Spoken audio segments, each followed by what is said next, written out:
Hey guys, I'm MB, founder of underdogchance.com, and in this video I will share my free pick from my MLB betting model. So far, my betting model is close to 8.5 units of profit. The last day it was losing day, but as I said many times, it is start of the season, the only first month. We are at the start of the second month, and let's go to the numbers. We have Landon Roop against Matthew Boyd, San Francisco against Chicago Cubs. Chicago Cubs are playing really well this season, and bookmakers set the odds at around minus 139 on Chicago Cubs and plus 126 on San Francisco. If you use decimal odds, which I prefer, and I also recommend, the odds would be 1.72 and 2.26. I always make analysis in the morning in European time.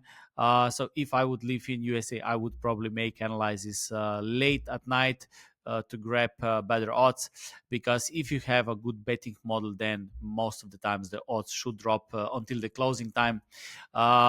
That's why, of course, these changes can be later made. But based on my projections, Chicago Cubs should be 64.39% of chance, and the San Francisco Giants 35.59%. This is what my betting model calculates. But let's look at the numbers. Landon Roop against Matthew Boyd. We have right-handed pitcher against lefty, and Matthew Boyd, he's going a little bit deeper into the games, more than 5 innings. Landon Roop a little bit less, 4.82 innings. And they have mixed numbers when it comes to advanced ERA statistics. Very similar numbers, maybe a little bit better Landon Roop, but very similar numbers. If we check at the bullpen, San Francisco Giants, they have a little bit better bullpen right now. So I would give a little bit better chance to San Francisco when it comes to pitching. Maybe small advantage, but I think the real advantage will be with Chicago Cubs when it comes to hitting. They are better in every single statistic here. They're better team right now. I believe they are also hitting well.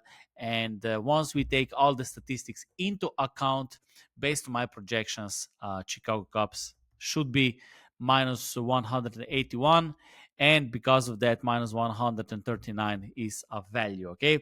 I also received questions about should you risk one, let's say if we bet 1 unit, risk 1 unit to win something, or risk 1 unit to win. So, for example, risk 1 unit or risk to win 1 unit. Sorry, risk to win 1 unit. Okay, this is a nice example. Okay, so for this example, I will explain. If so, the bet would be 1.25 units for me, 1.25 units, but for the case of this explanation, I will explain if you bet 1 unit. Okay, if you use decimal, and let's say you have 100 units. Okay, this is your bankroll. Then, or let's say real example, 10,000 American dollars. Okay, and then 1 unit with the decimal. This is what is normally with decimal. You would bet 100 American dollars, right? Many Americans, what they do, they use US odds, and they bet 190 American dollars, so they can win 100 USD, right? I always prefer this one. You control what you bet. I also use adjusted Kelly criterion formula, which also takes this into account, where it raises a little bit more. And I think in general, American odds are not most friendly, most user friendly. I don't even know why American bettors use American odds. I think this is a very smart move from US sports books, because even if you create betting models, or if you use numbers, you always deal with more complexity. Okay, you have two if functions. You need to, if you have plus odds, you need to bet like this. If you have minus odds, you need to bet like this. With decimal odds, everything is simple. You just multiply and you get payout, and then you can easily calculate per profit. Also, probabilities are much simple to calculate. You simply divide one by the decimal odds and you get probability. And I always recommend decimal odds. This is not rocket science.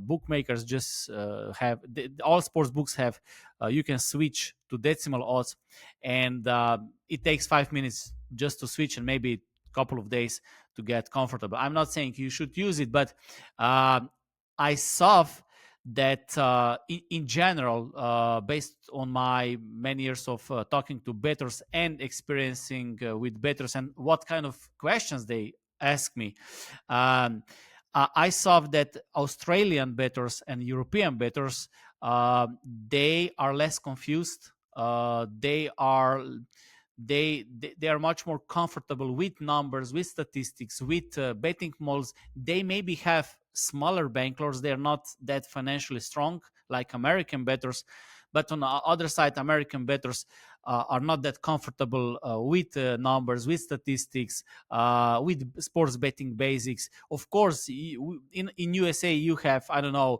top 0.001% very smart bettors, but an average American sports bettor is not really comfortable with sports betting basics, with numbers. And I don't want to be hard, but I think one part of the reason is because they use American odds. Okay, this is my point. Okay, because American odds are much more complex. Also, for example, if you have the odds of minus 600 and then you want to bet 1 unit, so what, you will bet 600, so you will bet 6% of your bankroll. I think this is completely crazy thing, right? You want to control your bankroll, right? Not betting too much. And American bettors, an average American bettor act more like a gambler. And based on my experience, I don't come from Australia, I come from Europe, but based on my 25 years of talking to bettors and experiencing with bettors and emails and video calls and everything else, I think the most smartest bettors are from Australia. There is one theory why Australians are the best, smartest, because when someone from Australia sent me the email, this is very, very advanced email, advanced questions. He knows what he's doing, and one theory why Australians are so smart when it comes to calculated risk, when it comes to investing and other things, because one theory is because they had all kind of dangerous animals. And yes, it is funny, but my friend who is one of our members, who is also a doctor, and he told me this theory, and it makes sense, because in Australia they have a lot of dangerous animals, and they think by default with calculated risk, with risk all the time, right? So they don't just jump into things like this. Okay, and so my point is that I always use this one. Okay, decimal odds, and if it is, if I say 1.25 unit, it is exactly 1.25 unit or 1 unit, not 6 units, 7 or 35 units or whatever, right? Okay, so I think this is okay, and I hope it helped a little bit anyone who uses the numbers. But anyway, if you use Chicago Cubs today, if you bet on Chicago Cubs today, I wish you good luck, and check my other video. I will also create a video for first women NBA games. I also have a betting model for women NBA games. Okay, so thank you for watching. See you next time.